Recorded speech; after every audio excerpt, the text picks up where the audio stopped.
Dr. Jones, we've heard a great deal about you. Have you? Professor of archaeology, expert on the occult, and, how does one say it?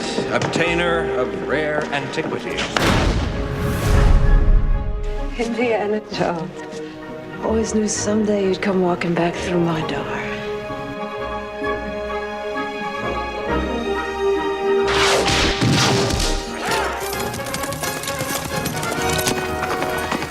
When I was done with Indiana Jones and the Last Crusade, there was a reason that I invented the shot of Harrison riding a horse into the sunset, because I thought that brought the curtain down on the trilogy, and then we were all going to move on and mature into other aspects of filmmaking, and I never thought I would ever see Indiana Jones again, which, by the way, in a sweet, nostalgic way, was fine with me at the time.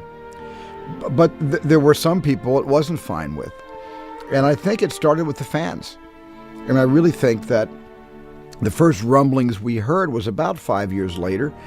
And I was off, doing a publicity tour on a movie I had directed. But I just remember people asking me, when are you making the next Indiana Jones? Now that question followed me everywhere I went in this country and overseas. I'd get asked the question, inevitably, sometimes not even on camera, are you going to make another Indiana Jones picture? And that was a question that was not only asked of me, but it was asked of Harrison. And I know it was asked of George Lucas. All of us have been asked that question. Harrison was the person that took it seriously. And he finally called me and said, why don't we make one of these pictures? There's a fan base out there that wants it.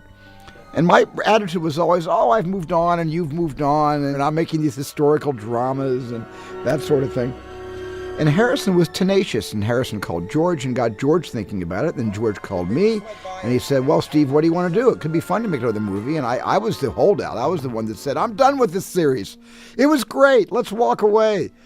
And I have to give the credit to Harrison for starting the ball rolling, and then for George in working on me to get me to consider the possibility of more stories, or at least one more story. There was an ongoing dialogue. There was a period of maybe 5 or 6 years where nobody anticipated doing another. And then we began to, each of us in our way, to think about the potential, the possibility of doing another. Having been out in the world making all kinds of other movies, I was happy to do another Indiana Jones film just because they're so much damn fun. And then in 2000, there was an AFI tribute to Harrison. And we were all sitting there in our tuxedos, and we were watching on the screen, and we were seeing all these great clips, and people were telling wonderful stories. And we sat around afterwards and said, those were really fun. Maybe we ought to do another one, and we really ought to focus on this. And that's how it happened. One of the things that I was worried about was when we made these movies, we captured lightning in a bottle. So one of the things that struck me, though, as a concern was, will the audience accept Harrison? Because when we first began talking about making another one of these pictures, Harrison was in his mid-50s. And now he's in his mid-60s as Indiana Jones and the Kingdom of the Crystal Skull is about to open. And that was a concern for me. It was a concern when he was 55. Is he too old to play Indiana Jones? And he wasn't at 55. And by the way, he sure ain't at 65. And I'm sure he's got another 10 years left in him if he wants to do something like this again. Because Harrison was the secret weapon. And it made me realize that Harrison was the center of this piece from the very beginning. The casting of that man to play that role was the most important thing we did. And when I realized that the strength of Indiana Jones is the way we fashioned this for Harrison, that was the key for all of us. You're a teacher? Part-time. George Lucas had this idea for Indiana Jones, and it was basically, hey, let's do aliens. And I said, George, I don't want to do aliens. I've done 2 alien movies. At the time, I had done E.T. and Close Encounters of the Third Kind, not in that order, but I had done both of those pictures. And I didn't want to do any more aliens. That was it. But George insisted, and he didn't. He said, this will be like a B movie. It'll be like those 1950s B movies, Earth versus Flying Saucers, and all those exploitation movies that were really about government paranoia, Cold War fears and things like that, and Hollywood turned them into invaders from Mars.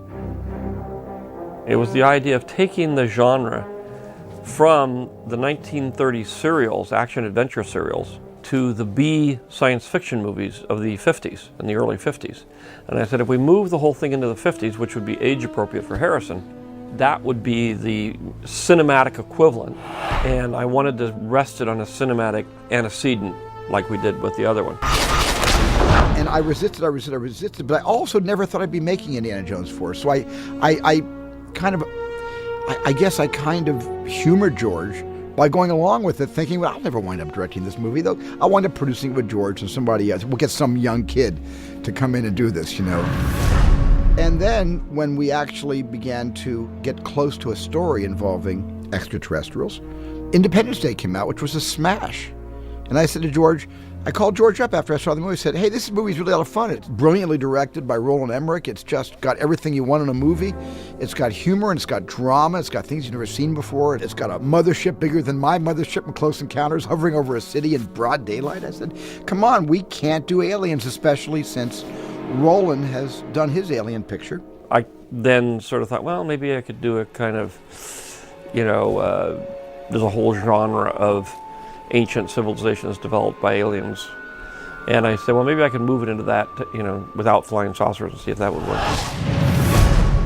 So then George came to me one day, I'll never forget this conversation, said, you know, you might be right about this alien thing. Maybe we shouldn't do aliens. There's too much of that stuff around. I said, George, I love you. That's the best news you've ever given me. He said, yeah, they're not aliens. They're kind of extra-dimensional. I said, what? He said, ever hear of string theory about different dimensions? I said, yeah. He said, okay, these are interdimensional beings. They're not extraterrestrials, they're interdimensional. So I said, fine. And what are they going to look like? George said, look like aliens, but we'll call them interdimensional. But at that point, I thought that was kind of interesting. It kind of deepened the subject matter a little bit. So once I started that, then we started getting on the right track and getting the script in shape, and then it finally became what it is. But it's been a kind of long road to get everybody to agree, and we're not going to do the movie unless all three of us agree on it.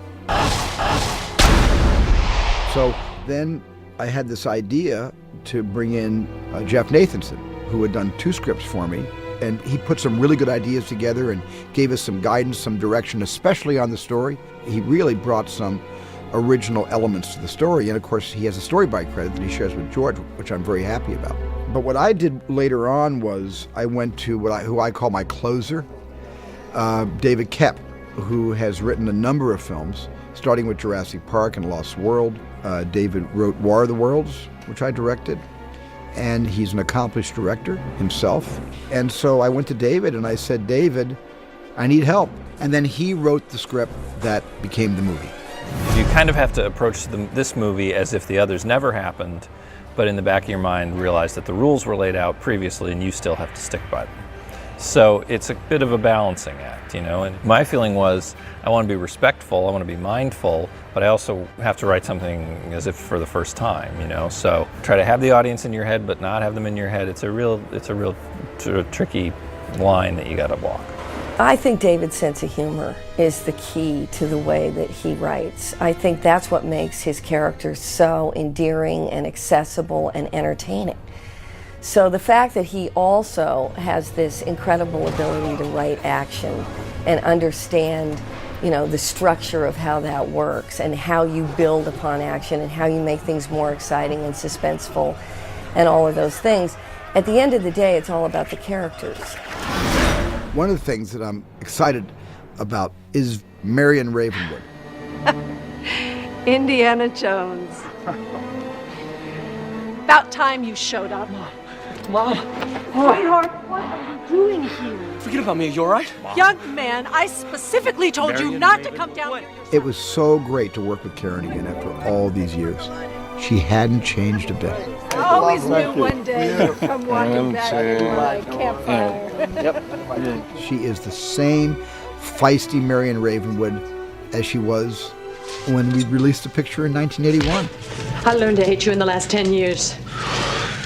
I had heard rumors that this film was in the works for years and years and years. So somewhere in the back of my mind, I thought, wouldn't it be great if they were going to do a fourth one? And wouldn't it be fantastic if they brought my character back into it?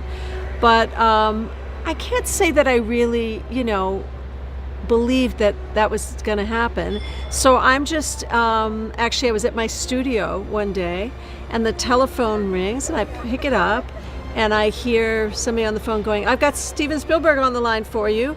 And he said, "I guess you know why I'm calling." And I said, "No, I don't." And he said, "What, haven't you been watching television? Haven't you been reading the papers?" And I said, "No." And he said, "We've just announced we're making the next one and your character, you're gonna be in it. We really want you to be in it." And I had sort of imagined maybe it would be a wonderful little cameo or something, but he told me how, what a major role he wanted my character and me to play in the film. And when I read the script, honestly, I was just like very, very moved by it, by, what they had done with the character and the wonderful kind of repartee between them as they sort of, mend fences and sort of realize that they still love each other. And yeah, I just thought it was beautiful. Honey, you gotta stop. We're gonna go off the cliff. That's the idea. Bad idea. Give me the wheel. Trust me.